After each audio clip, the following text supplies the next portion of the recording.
Welcome back to Mr. Mig's Classroom. I'm Mr. Mig, and in today's video, we're going to talk about flying over people for the FAA Part 107 exam. So, for my audience out there, you know that I do a lot of drone videos, and specifically the FAA Part 107 exam. And in this topic, it's a little confusing because it's about flying over people. And if you watch some of my other videos or studied for the test in other ways, you might say, wait a second, I thought you can't fly over people. So let me clear up a little confusion because I think this part of the exam does bring up a lot of confusion. Um, the standard rule is you cannot fly over people. The exception is obviously if you're flying, if you're the operator of the drone, you can fly over yourself. And if you have crew members, say a visual observer, you can fly over your visual observer. Other than that, you cannot fly over people.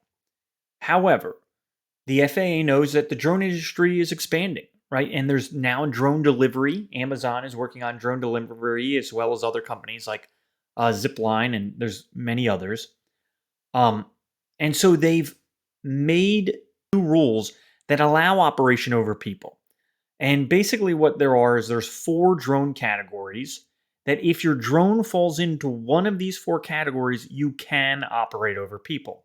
However, most drones, and I just want to say this for my viewers out there for practical purposes, most drones don't fall under any of the four categories.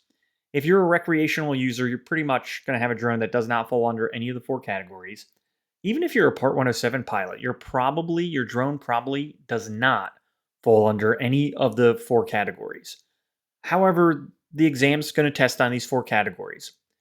So you got to know the information. But I just wanted to get that part out there so you could be aware that, okay, yeah, it's going to test on these four categories, but in practical purposes, you generally cannot fly over people because the vast, vast majority of drones on the market do not fall under any categories. And if they don't fall under any of the four categories, then you cannot fly over people unless it's a direct participant like the pilot or the visual observer.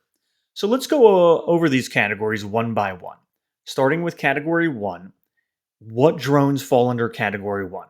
Well, these are your small drones, usually like toy drones. They weigh 0.55 pounds or less. For my metric people out there, that's 250 grams or less.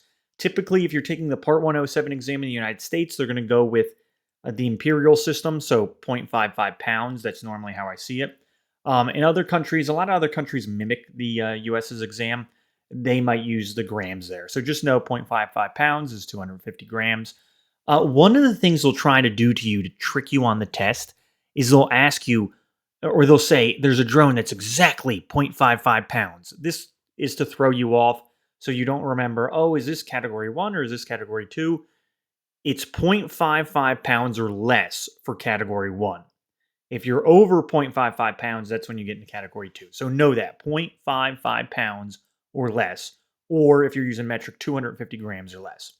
And this includes everything on board your drone. So anything on your system, like your propellers, obviously, your propeller guards, if you have those, if you have a special landing device, the battery, all of that counts toward the weight. So the exact weight of it as it's taking off, that's the weight that it goes by. Um, and it might try to trick you on that on the test. It might say something like, is the battery included into the weight? Yes, it is. The propeller guards, everything's included in the weight. And this brings up a point that I'm going to get to in practical terms too. I know a lot of you watch these for the exam, and so I want to cover the specific areas that are tested on the exam, but I also want to talk about some practical measures. So, category one is any drone that's 0.55 pounds or less. Also, the drone cannot contain any rotating parts that lacerate human skin upon contact. So, the propellers could lacerate human skin. So, in a lot of cases, that's what eliminates most drones from qualifying as category one. Because you might say something to me like, oh, wait a second, the DJI Mini is 249 grams. So it's under 0.55 grams, right? Or 0.55 pounds. It's under 250 grams. Therefore, it's category one. Sorry, no, it's not, because the propeller can lacerate human skin. And here's the thing, here's the problem and this is why so many drones do not qualify as category one. If you put on propeller guards, That's going to bring the weight above 250 grams, above that 0.55 pounds, and therefore it's no longer in category 1. Now, I should say as a caveat, I'm not saying the propeller guards will actually qualify as preventing the laceration of human skin. That is kind of debated, is whether that would allow it to qualify. Say it was under 0.55 pounds with the propeller guards. Does that mean that it qualifies? There's some debate on whether it would or not. Um, and a lot of times these are taken on a case by case basis. But it's as far as most of the drones on the market, like the DJI minis, they're going to be over 0.55 pounds if you put on the propeller guards. For the category 1, it's going to ask this on the exam. For the category 1, it does not require the declaration of compliance or the means of compliance. These are like certificates showing that your drone is compliant with these regulations. Uh, it will ask you that, or it might ask you that, right? So, does category 1 require the declaration of compliance? No, it does not. Category 2 and 3 do, but category 1 does not. It will also ask you about remote ID. I'm going to get into remote ID more in other videos. Just know that in order for it to qualify under category 1, it has to comply with remote ID requirements to sustain flight over open air assemblies. So it's going to ask you that. Do you have to have remote ID on your drone for it to qualify as category 1 for sustaining flight over open air assemblies? Yes, you do. And that's another big reason why a lot of the toy drones will not qualify, because you might have some toy drones out there that weigh less than 0.55 pounds and maybe have some sort of propeller guard on there. And again, it's debatable whether that propeller guard is good enough. But because it's going to depend on the propeller guard. Can it still lacerate human skin with the propeller guard, right? Things like that. But in a lot of cases for those toy drones, they're not going to have remote ID. Many of them don't have that, so then you still cannot sustain flight over an open air assembly. I don't really want to make this video too long by going into the definition of an open air assembly. If you really want me to, I will, but just know that it's more than just a sporting event. Open air assembly is any large gathering of people.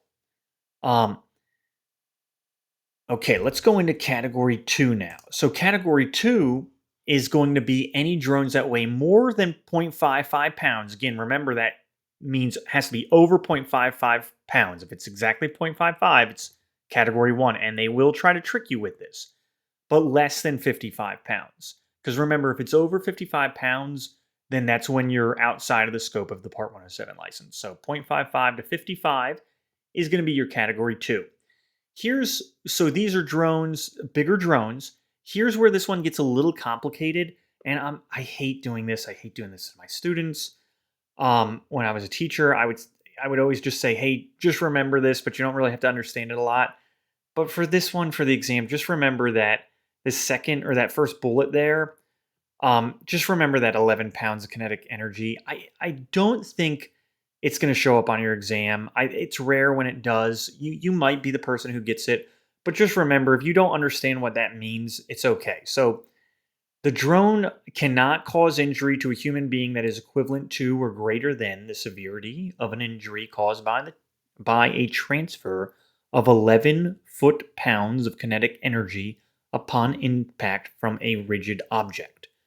So again, if you don't understand exactly what that means, it's okay. Just remember that's category 2.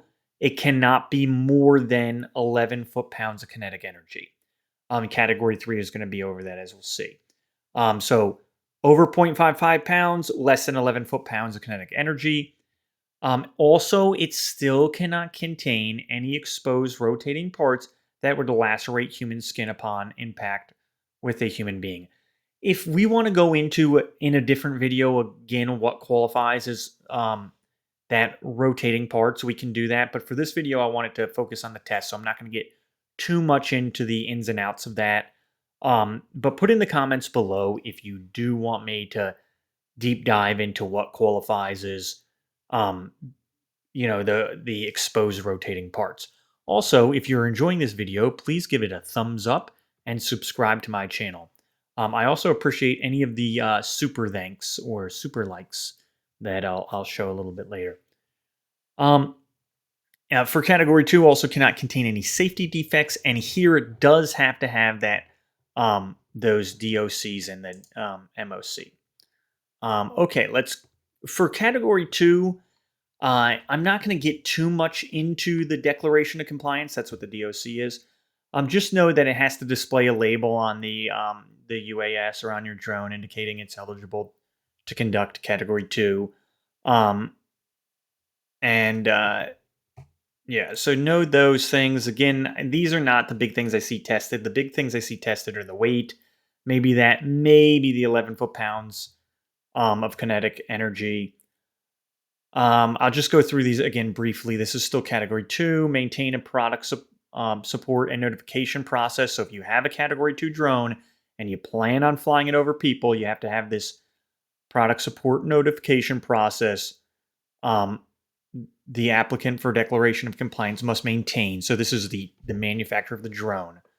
Um, and so that has to show that if there's any defects or conditions that cause the aircraft to no longer meet the requirements, and they have to notify people of any safety defects. So again, I don't see those being tested too much, so I don't want to go too much into that.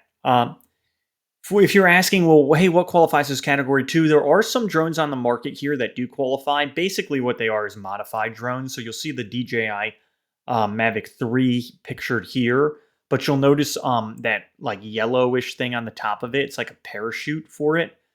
So there are some, and I can go into these on other videos. I want to focus on the exam here, but just in case you're curious, you can go to this FAA website, uasdoc.faa.gov, and it will show you a list of drones that qualify. That's where I got this list from here.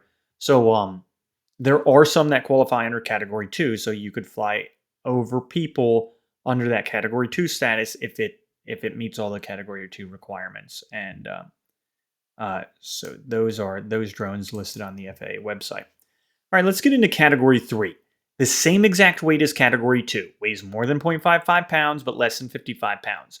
Also, no exposed rotating parts. So for the exam, remember, Categories 1, 2, and 3 cannot have exposed rotating parts. That's universal, okay? So, and again, if you want me to get into that more in another video, put it in the comments below. It's required to have no safety defects. Same with number 2. Same here. The difference between 2 and 3 are this. The first difference is injury limit of 25 foot-pounds of kinetic energy, as opposed to category 2 was 11. So that's the big difference between 2 and 3. Is the category 3 drones are going to be even bigger, right? They're going to be more powerful because they could have an injury of up to 25 foot-pounds of kinetic energy. Category 3 drones must also have the declaration of compliance and means of compliance, and must be labeled on any Category 3 drone.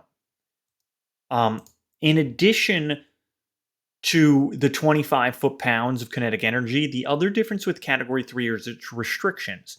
So Category 1 and 2 drones, theoretically, because like I said, there's not really any Category 1 drones, but theoretically, they can fly over people. They can fly over open-air assemblies as long as they have remote ID. Both 2 and 3 need remote ID, or all drones flying over people need remote ID. So if they have the remote ID, they can fly over people for Category 1 and 2. And they can fly over open-air assemblies. Categories 1 and 2 can fly over open-air assemblies. However, Category 3, the big difference is it cannot fly over open-air assemblies. So Category 3 drones have further restrictions. Remote pilot and command may not operate a small unmanned aircraft over open-air assemblies of human beings. This is coming straight from the FAA.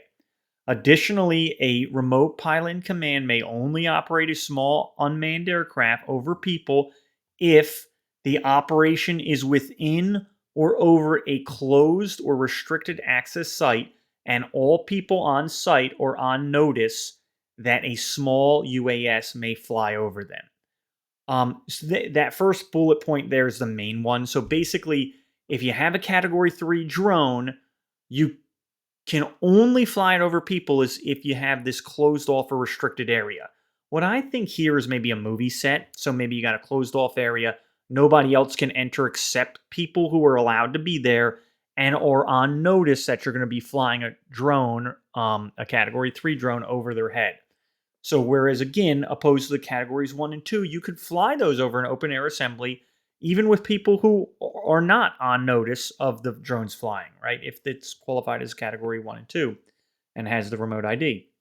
Category 3, you cannot fly over to open air assembly. You're going to be tested on this one. If you get, well, sometimes you don't always get all these questions, but if you get some of these category questions, this is how they differentiate 3 from 2 is 3, category 3 cannot fly over open air assemblies. Here you'll see that or. That second bullet point there is really kind of just like redundancy. This is the standard rule. Like if you have your run of the mill drone, say your DJI Mini 2, right? And it's not, like I said, it's not a category 1 because of the rotating parts that could lacerate human skin. It's not a category 2, it's not a category 3, it's not a category 4, right? Um, in that case, you cannot fly over people. So here it says small unmanned aircraft does not maintain sustained flight over any person unless that person is directly in the operation of the aircraft, right? So before I get into the located undercover structure, so if they're direct, what that means is that that person is participating directly in the operation of the aircraft. That means they're the pilot or the visual observer. So for the second bullet point here, this would not be um, like a movie set. So if you do not qualify as category 3, then it's somebody who's part of a movie set and you give them notice, they are not part of the operation. If they're not helping flying the drone, that's not part of the operation. Part of the operation means they're the pilot or the visual observer, right? They're part of the crew of the aircraft. So the other exceptions to flying over people would be located under a covered structure or inside a stationary vehicle that can provide reasonable protection from a falling small unmanned aircraft. So the big thing is the one to remember for category 3 is that first bullet point. So it's a operation within or over a closed or restricted access site, and all people on site are on notice of the UAS. All right, let's get into category 4 now. Sorry. Before we get into category 4, here's an example of a category 3 drone. So we do have category 2 and category 3 drones on the market, according to the FAA website, and I showed that link earlier. This is the EBX series drone. Also, according to the FAA website, it looks like the Skydio X10 also could qualify as category 3 drones. I like these fixed wing drones. I'm a big fan of these. When I was a high school drone teacher, we got a fixed wing drone for my classroom, um, which I don't know. I think those are really cool. All right, category 4. This is kind of the big one here. Chances are, if you're a recreational pilot, you're not going to fly category 4. If you're a Part 107 pilot, you're probably also not going to fly a category 4. These exist. Unlike, like I said, the category 1s don't really exist. I can't give you any examples of a category 1. If you know of some and you think I'm wrong that some do exist, please put it in the comments below. But from my research, there aren't anything that's like a clear example of what qualifies as a category 1. But category 4s do exist. Categories 4 is basically the only thing that you need to know for category 4, and you need to know this for the test, is that a category 4 drone must have the airworthiness certificate. So it's the Part 21 airworthiness certificate. If you just remember the airworthiness certificate, that's fine for the test. That's how they're going to distinguish category 4 on the test is category 4 requires the airworthiness certificate. Because a category 4 has the airworthiness certificate, it does not need that declaration of compliance or means of compliance. And they might ask you that on the test. Which drones require the declaration of compliance and the means of compliance? Categories 2 and 3. Category 1 does not, and Category 4 does not, because Category 4 requires the airworthiness certificate. So just wanted to give you, again, practical matters. Here are some examples of some Category 4 drones. On the top over here, you'll see, sorry about that. On the top over there, you'll see this is a Amazon delivery drone. So this guy's putting a package in that. And then on the bottom is Zipline. Zipline is a pretty cool company. They have a bunch of different styles of drones. This is one of their fixed wings. Again, going back to my interest in fixed wing drones. I actually got the Zipline to speak to my class when I was a high school drone teacher. So I think they're a pretty cool company. They started off by delivering medicines to people in Africa using their drones. And now they're in the United States all over doing drone delivery. If you want me to do some videos on drone delivery companies, actually, I think I'll just go ahead and make that as one of my to-do list, is do a video, an upcoming video of different companies that do drone delivery. I think this is pretty fascinating. So let me know in the comments if that's something you're interested in. And again, I really appreciate you uh, watching my videos. Please remember to like my videos and subscribe. And also go ahead and thanks the videos, or if you don't mind, I would greatly appreciate any type of thanks you can give. So on YouTube, they have this process called thanks. So let me show that again. If you come over here under the video and you click this thanks, if you're not seeing the button there, you can click these little three dots and it will show up there sometimes. But if you click that thanks button, then this allows you to donate to my channel. And whether you want to donate $1, $2, or more, some people have donated $20. But honestly, if you donate $1 or $2, it would mean the world to me. I would greatly appreciate it. And it, helps me ensure I can continue providing this content for y'all. I know a lot of y'all have told me in the comments that my content has helped you pass the Part 107 exam. So thank you for watching Mr. Mig's Classroom, and I will see you next time.